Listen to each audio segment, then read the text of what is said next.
idol. Ito naman kami sa baba. Sa baba. Yan idol. Kita nila dito. Yan. Yan mga fittings na yan. Yan mga idol. Fittings. Dami ito mga idol. Dami yung mga fittings na yan.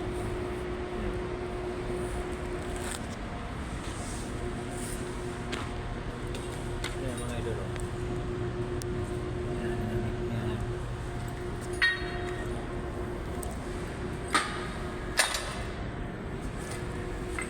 Dami mga gamit nito mga idol. Ito mga idol. Yan. Ito yan. Ito. Marami ito.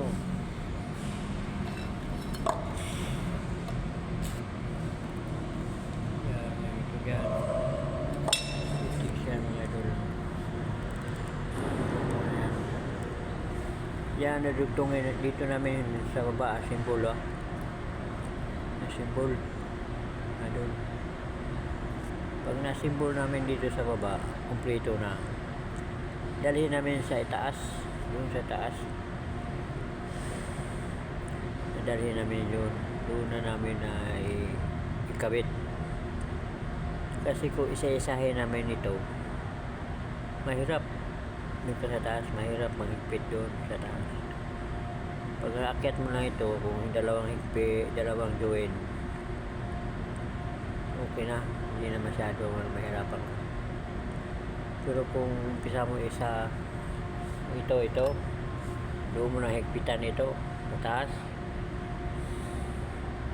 mahirap mag-leak, tagas yung tubig,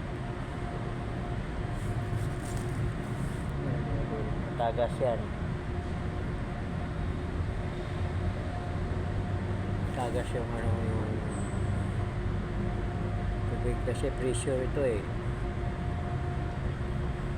may pressure ito, mga pressure ito.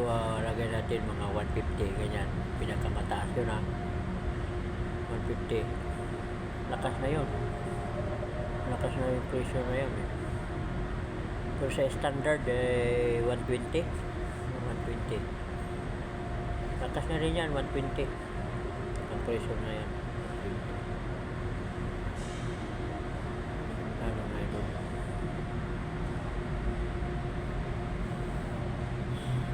Dami pa kaming kulang ito ng mga fittings kasi kung nasimbol kami ito, nakita mo ito, yan, nakita mo yan ito, yan.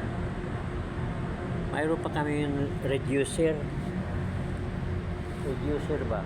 Ito nakita ko sa inyo mga dulo, ito mga dulo, pakita ko sa inyo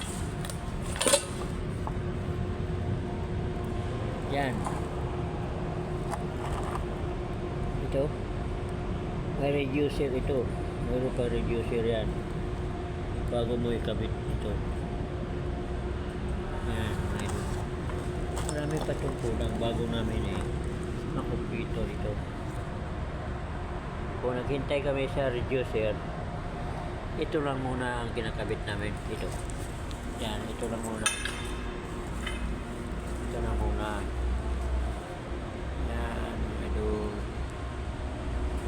yan lang muna. Ito lang namin muna ikabit. Pag mayroon ng reducer, yun ang kabit namin. Pagkatapos naman na natapos na namin nakabit, ito wala pa pintura, pinturahan pa yan. Yan, bago namin yan iakyat doon sa taas, pinturahan pa yan na idol. Marami pang itong proseso ito bago ito maakyat. Yan mga idol, dami pang fittings na kulang, wala stock doon sa sa store, walang stock. Ito lang muna ang namin, gas-simbol namin ito, yan, ito, tsaka yung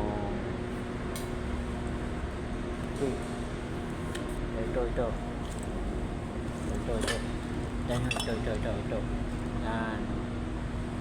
Yan ang muna na subo namin. So, thank you for watching.